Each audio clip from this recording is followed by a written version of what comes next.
Throughout their careers, NBA players get and use a lot of nicknames. We've heard nicknames like Air Jordan, King James, Black Mamba, and so on and so on. And you've probably heard a nickname Agent Zero. You must be thinking about Gilbert Arenas. Yeah, back in the day, some might have called him that. But I'm talking about Gabe Vincent. The new Agent Zero is in town. So who is Gabe Vincent? Ex-Miami Heat player. That's all you need to know. If you've been following NBA, you've probably noticed that ex-Miami Heat players just don't pan out on another team. Especially the ones who start their career with Miami Heat. I won't say all, but definitely most players from Miami Heat don't pan out on another teams. Even players like Dwayne Wade.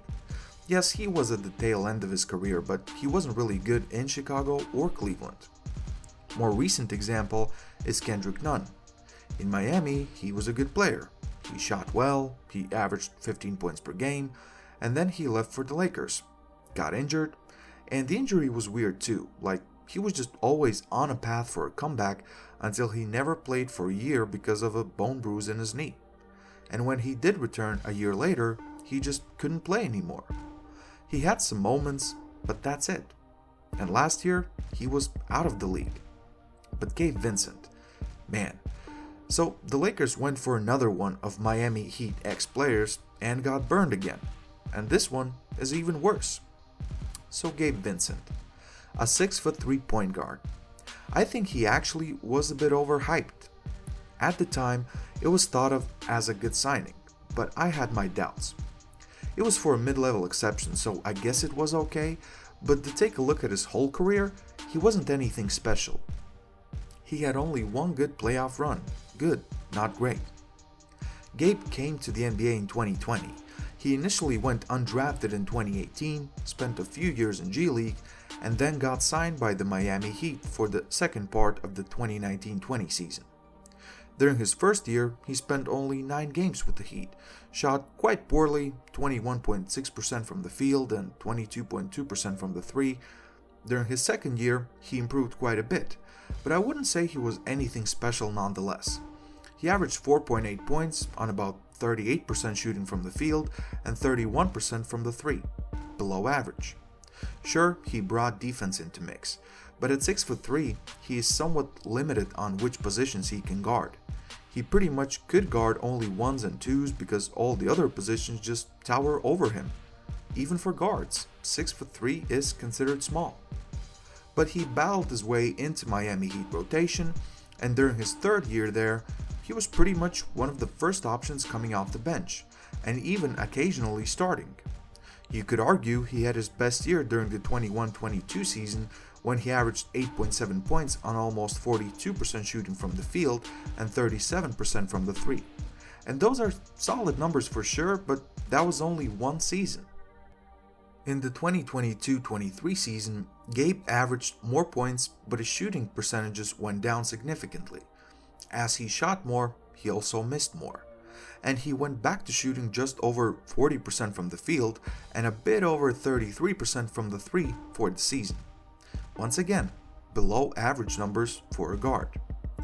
But he had that nice playoff run in 2023, and again, just in a vacuum, if you look at his stats, 12.7 points per game in playoffs, that is okay.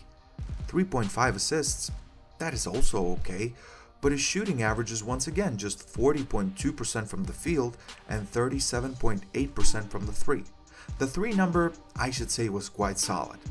But what got him the big mid-level contract were really just a few out of the ordinary performances.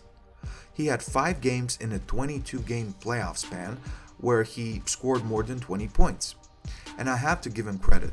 He had a really nice Game 3 against Boston in conference finals where he scored 29 points and 6 of 9 from 3. So yes, he deserved that mid-level exception at that time, but the fact is the expectations were just too high on him. He was below average shooter for his whole career. He defended, but he was undersized even for his position, so it wasn't a shock that his numbers went down. But what has happened and what is happening now is just inexplainable. So he signs with the Lakers after a successful playoff run, signs for 3 years and $33 million. Okay, good. He plays 4 games with the Lakers and then goes out with an injury. In those first 4 games, he scores a total of 24 points, shoots 39% from the field, which is basically his career average, and makes only 1 out of 14 threes. Sad. And those are stats in more than 28 minutes per game, so not some scrub minutes. After almost 2 months of not playing, he returns for 1 game, makes 1 3-pointer in 14 minutes of playing time, and then goes missing again for almost the whole season. He comes back on the last day of March, plays in 6 out of Lakers' final 8 games of the regular season, and averages less than a point in those games. Bad. So for the season, he played in just 10 games, averaged 3.1 points in almost 20 minutes per action, and on just horrific numbers of 30% from the field and 10% from the 3. Okay, well, injury, bad year, Darvin Ham, blame whoever you want. Sometimes it happens. And why Agent Zero? Well, in 4 of his last 6 games, he had 0 points. He had 4 games with no steals, even though he is considered to be somewhat of a defensive player. He also didn't have any blocks, which isn't that crazy, but also had games with no assists and no rebounds. Again, injuries, couldn't get going. This year, it should be better, right? No. This year, it's been just crazy. Well, if you want to be positive, he shoots better than last year. But that better is 27.1% from the field and 16.7% from the 3. So better, but still worthless. He's played in all 11 games, he's played almost 18 minutes per game, and he is still bad. In 11 games, he's had no blocks, he's had at least 1 steal in only 4 of 11 games, he's had a rebound in only 4 of 11 games, he's had an assist in only 2 of 11 games, and he hasn't made more than 1 3 in any of the games. And tonight, against the Grizzlies again, 0-6 from the field, 0 for 4 from the 3, and all zeros across the board. He didn't contribute to anything. Well, if you don't count 2 personal fouls. But he's the new Agent Zero. He just doesn't do anything for the team. He misses shots, he takes, and he doesn't rebound. He doesn't rack up assists, or steals for that matter. He's basically taking up space on the court and is one of the best paid players on the team.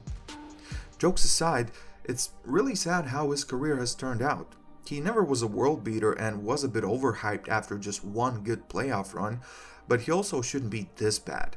I don't know if it's the injury or he just has completely lost all of his confidence. You can blame the coach, the schemes, everything, but you can't just possibly be this bad.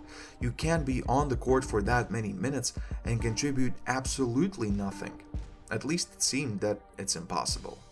2 things I know for sure are, 1, that his next contract won't be $11 million, and second, that he probably can't be any worse. Let's hope Gabe Vincent jumps out of this slump, which is like down to the core of the earth, and becomes somewhat relevant again. But what do you think? Why Gabe Vincent has been quite possibly the worst player in the NBA? Has he lost his confidence, or is it the Lakers? Please leave your comment down below. Don't forget to leave a like for the video. I hope I'm back, so please subscribe to the channel for future videos, and I'll see you in the next one. This is Purple Prince, and I'm out.